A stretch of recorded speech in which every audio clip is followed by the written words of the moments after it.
You're in the rant wormhole, where I rant about, stuff, I guess. This rant is coming from Anime Watcher, who's telling me to rant about book recommendations.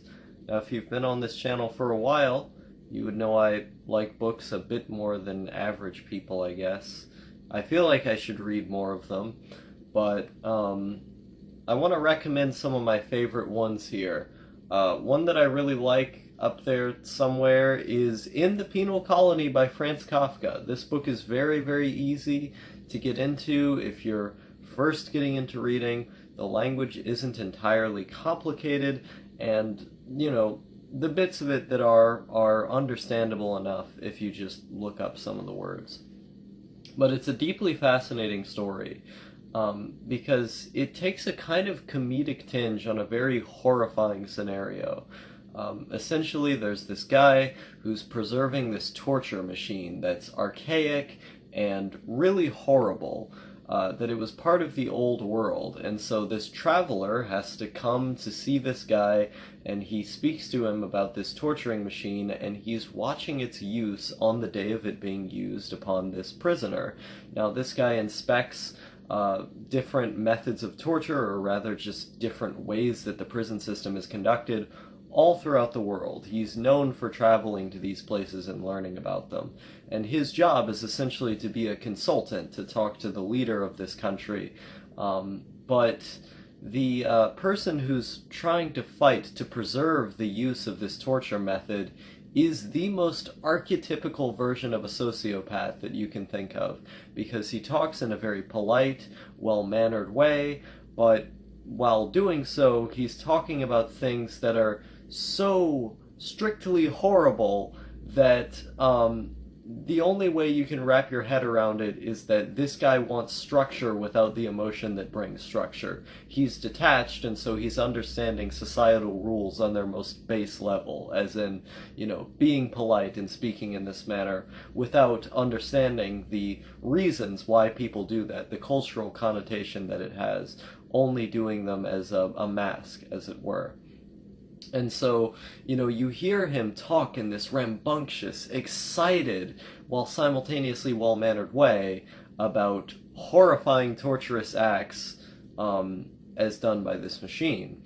And it's really comedic in that way, because, you're listening to this insane guy go on and describe these horrific things, but, he's trapped in this situation where he's longing for this old tradition where he's the only one who's imagining, all of the people gathering around to watch prisoners be killed.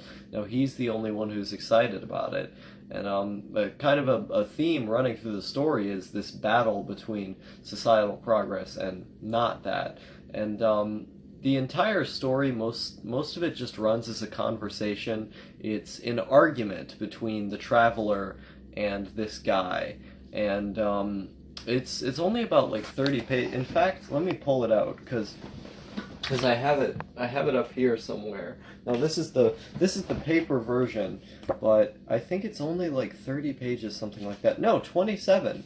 It's only 27 pages. So if you want to read like a pamphlet that's like super short, In the Penal Colony by Franz Kafka, you can't get any more short than that. And it's dense, it's not just good because it's a short story, it also is dense with meaning. There's lots of things going on with it. Like I said, it's very well written in the sense that it's able to make something comedic out of something inherently terrible, and it describes the machine in a very unique way. It's a kind of world that I think only Franz Kafka himself could have crafted, and so for that, I find it really interesting. I think it's a great story. The next book I want to recommend here is also something that I own physically, if I could get it without dropping every single thing on this shelf, because there's a bunch of stuff on this shelf. It's First as Tragedy, Then as Farce by Slavoj Zizek.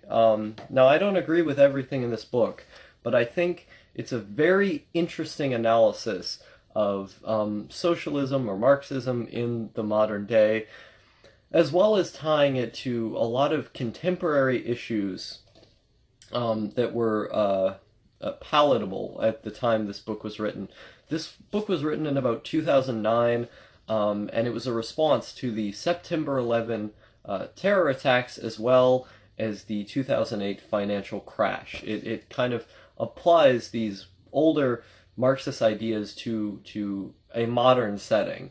And it talks a lot about, the Wall Street bailout, how regulationism was the only thing that could preserve free market capitalism, and so on.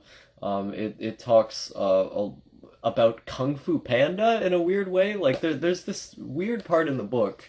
I don't know if I can find it offhand, but there's this part in the book where it's comparing Italian Prime Minister Bocconi to Kung Fu Panda.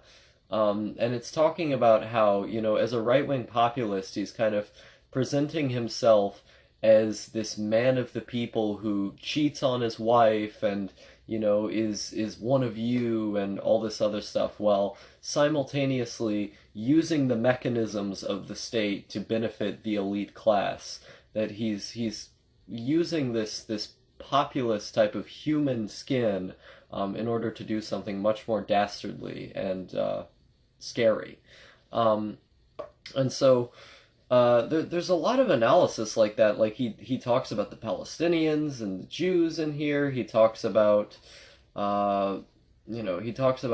China kind of building capitalism with Asian characteristics. There's so much stuff. There's like Lacanian analysis of stuff. There's stuff about the Taliban in here. It's a very dense book. It goes into a lot of different ideas, and I don't agree with everything he says, but I think it's a fascinating read, and it's very witty. Like, because Zizek is a comedian, obviously because he has an academic background, he can make academic points about all this different stuff, while also tying it to media and pop culture in a way that I can relate to. When he's taking these popular characteristics and then applying them to big-headed academic ideas, it feels less intimidating for me to read. And the fact that he can make jokes out of the stuff that he's saying as well makes the book more engaging and more fun. Oh boy, I should have had books out with me. Next book I want to recommend is Chess Story, otherwise known as The Royal Game, by Stefan Zweig. Now, this book, I haven't actually finished the book, but the author of this book killed himself shortly after having produced it. It's about, this guy he's a chess player, and he's with this Yugoslav guy on like a ship, and it's basically just dealing with chess. It's going into the details of it, but applied to this kind of sociological societal structure, analyzing what that's about. And what makes the ideas in this book so pertinent is that the Austrian man who wrote this was deeply scarred as a result of the Holocaust, because he was part of occupied Austria, and he had watched as Hitler's troops were kind of marching in and everything was going crazy at the time. And so it greatly influenced the work that's in this book, as well as his own suicide. And so it kind of acts as a character study of the author who wrote the book himself through the veneer of fiction, as well as, kind of delving into that mind, delving into that side of the psyche through symbolism and so on. So, so far at least, I think it's a really interesting read. There's a lot of kind of complicated language in the translation. Like, even though it's a short book, I feel tired after reading it because a lot of the things that are said in it are kind of hefty. There's a lot of things going on, and, it's certainly a good book. It's just that my head hurts after I read it just because there's so many words. And, I definitely wouldn't recommend it if you're beginning at reading by any means, just because there's a lot of things going on. Like my copy in particular, there's a lot of notes, like people underlining stuff in here and things like that. which I guess I appreciated. The problem is that the guy writing the notes in here doesn't really have the same stances on things that I do, and so I find his interpretation of the story, you know, distracting, if anything. But it is definitely a good book if you're interested in people who survived World War II. Well, I guess he ultimately didn't survive because he died in Brazil. But if you're interested in that side of the human mind, definitely give this a shot. It's kind of similar, actually, to the myth of Sisyphus, which I have a copy of. And if you're interested in philosophy, I highly recommend you read the myth of Sisyphus, where when Camus was writing that book, you know, he had to deal with the overt reality of the Nazis coming in and occupying France. You know, he was part of the Marxist movement, the underground movement to get rid of the Nazis. And I mean, of course, Camus later on stopped being a Marxist because, you know, his fallout with Schrader and his whole humanism thing was a bit too much. I have a copy of The Rebel by Camus up there, and at one point, like, he calls historical materialism as a concept like monstrous and horrifying and stuff. And so he reneged on a lot of his beliefs. But you know, when he was part of the underground movement among the French working class and the French intelligentsia to kick the Germans out, he felt hopeless. And the myth of Sisyphus is the most in-depth analyzation of the hopelessness of existence, as well as you know, the multiple ways in which people try to trick themselves into making it less hopeless, and then ultimately providing a pragmatic solution through acceptance to that problem. And so the myth of Sisyphus I find kind of similar because, you know, you look at Zweig in this book and he ultimately succumbs to the nihilism that Camus is talking about. And he isn't able to use something to get over it after these horrors of World War II. But Camus was able to get out of it because, you know, he continued pushing the rock up the hill, and then the satisfaction he felt by knowing that he was able to continue existing as the rock fell down, you know, he was able to keep going as a result of the power that he felt from that acceptance. But the entire idea of absurdism and of you know, simply accepting life as it is, and seeing life as suffering, as nihilism, and so on, confronting with the meaninglessness of it. I think it's very, very pertinent for this time in history that book, The Myth of Sisyphus, could not have been written without the threat from the Nazis on one's freedom and on one's happiness. And as he was a Marxist at the time, then the reality of that threat to the class's overall happiness was even more pertinent because he could see it. He could see the systemic effects of fascism, and he understood what it was and where it came from. And so I can only imagine how bad that must have felt. And reading books like this, like Chess Story or like The Myth of Sisyphus, is deeply, deeply fascinating to me because it shows you the psychological character of the actors within the resistance movement at the time. And those types of books are really interesting to me. So read The Myth of Sisyphus if you haven't. It's probably the best philosophical book that I've read. I like it more than basically all the other ones, but I'm kind of biased because I have a bunch of Camus on my shelf, and I don't have too many other philosophers, but I understand summaries of a lot of them. You know, read stuff on absurdism because it will improve your life in some way. Unless you're religious, then I wouldn't recommend reading about absurdism. You know, read Chess Story. It's so far it's a really interesting book going into that mindset. Read First is Tragedy, Then is Farce if you want kind of a witty Marxist social commentary on modern events. And read In the Penal Colony by Franz Kafka if you want something short, horrifying, witty, and very dense and detailed. Hopefully that answers your question about book recommendations.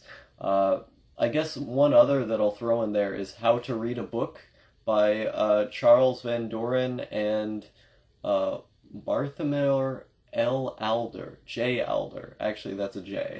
because it teaches you how to read things that are in depth, which I have a lot of trouble with. I have trouble like remaining on sentences when I'm reading stuff and staying focused and interpreting the information.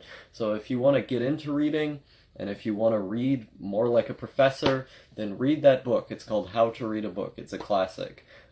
It definitely helps you get into the mindset of reading and being able to interpret what you're reading. Because for me, like it'll take me hours. Like it'll take me hours to read a single book just because I have trouble interpreting all of the information.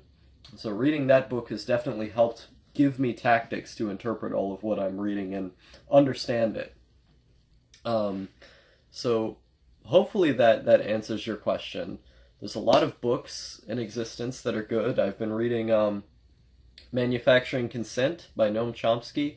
I haven't read enough of it to give a proper recommendation, but it's really good. Really great breakdown of how the media under a capitalist system is kind of, thwarted and controlled by a handful of people, and how that dominates the overall narrative in society, and how people tend to think their mindset is controlled by these big news corporations that ultimately have stakes in the U.S. government, and their goals are aligned with the U.S. government, because the capitalist class, while there are contradictions within it, people who disagree with one another, ultimately they're the ones who control the government, and they're also the ones who control the news media. Therefore, the government controls the news media. And so it's a really, really in-depth breakdown of how those power structures function and how they control the mind of the populace. And I would recommend reading that book as well. There's a documentary that's like 2 hours that kind of summarizes a lot of the main points. There was recently Al Jazeera put out like a 20 or 15-minute video called Still Manufacturing Consent or something like that, where it does the interview with Chomsky and it goes into some of the ideas. So if you don't want to read the full book, that book has summaries of it that exist on YouTube that are pretty good. But from what I'm reading so far, I would highly recommend it to just better understand how these power structures exist in a capitalist system and kind of how to tackle them head on. Oh wow, this video is almost 18 minutes. Hopefully that was worth $5.